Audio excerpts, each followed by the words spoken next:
Welcome back from the break. In more news this afternoon, he survived mental health disorders and now is ready to offer his support to help others overcome the same challenges. That is a story of 60-year-old Nashiru Momori, who has battled and pulled through depression, anxiety and drug-induced psychosis. As Ghana joined the rest of the world yesterday to mark Mental Health Day, the message is clear. There's help if you're struggling, grieving or feeling anxious and helpless. He's been in and out of prison a couple of times, done all sorts of drugs from infancy to adulthood.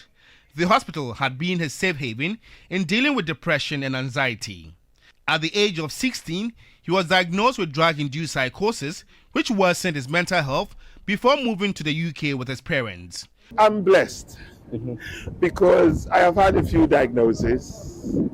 I normally don't talk about them, but I'm okay to talk about it because I'm willing to use my experience to save the situations.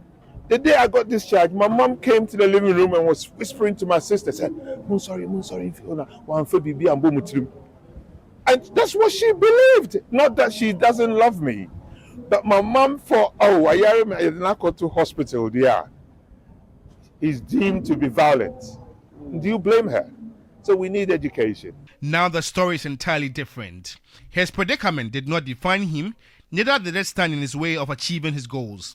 He is willing to offer his assistance to authorities in addressing the very predicament he once faced. I'm looking for the right people to talk to them, to get the message out there, impact and make the difference. Look, it doesn't take just one person. We need to develop and get champions. We need to get reps. We need to embed. We need to ensure that we infiltrate this. There's so many youths in schools, in classrooms that have challenges. Per health research, every person has a form of abnormality until it is triggered.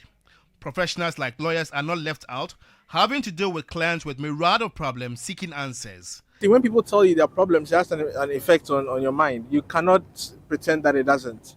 And even lawyers, the kind of work that we do, we are in a very high, fast-paced working environment. So, for instance, we have to go to court, or we have to draft certain documents, we have to meet certain deadlines, we work late into the night.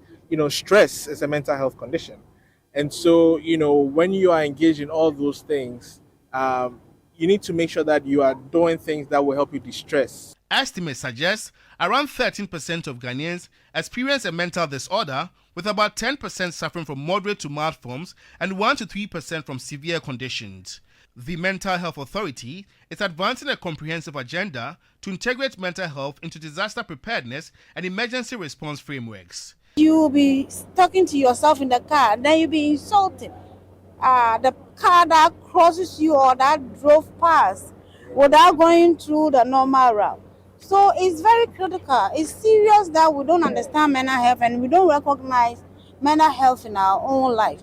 Stakeholders at this year's The Wholesome Mind Experience in marking World Mental Health Day called for real-time solutions from government, particularly on psychological safety in children and adults. This year's World Mental Health Day is on the theme, incorporating mental health needs and services during catastrophes and emergencies, an essential component. Just know that if you're struggling, if you are grieving, fearful, anxious, or even feeling helpless, you are not alone. There's help. The Mental Health Authority toll-free helpline 0800-678-678 is available 24/7. Professional counselors and clinical psychologists are ready to listen, guide and support you confidentially. George Queenan, TV3 News, Accra. Just so you know, everyone has a form of abnormality until that is triggered. Let's know what you make of mental health, the efforts as a country we've made so far. We are active on Facebook. It's TV3 Ghana. Engage us with your opinions, observations, and hopefully read these comments and share them to the rest of the world. Now, the line between the classroom and the newsroom